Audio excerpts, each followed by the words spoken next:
Magandang araw mga lods. Magluluto tayo ngayon ng stir-fried pork chop.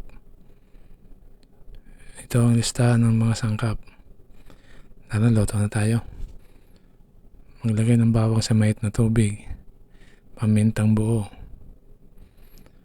daon ng laurel, at toyo, asin at bitchin. Ibuo sa pork chop at takpan, palamigin ng kalahating oras. Sa bowl, ilagay ang asin, paminta, asukal, paprika,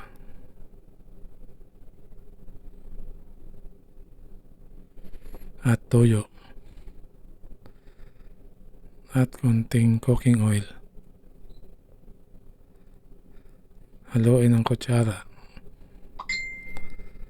Ngayon, ipunasan natin sa pork chop. Punasan ng pork chop, kabilaan.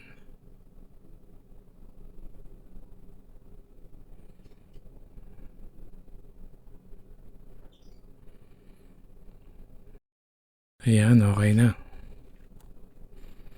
Ayan, pwede na iprito. Iprito na tayo. Maglagay ng mantika sa pan.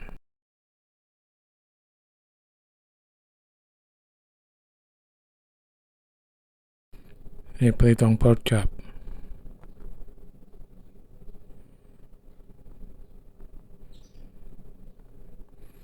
Ayan, nilagay na. Nabaliktad na. Ayan, luto na. Sarap naman. Salamat sa panonood.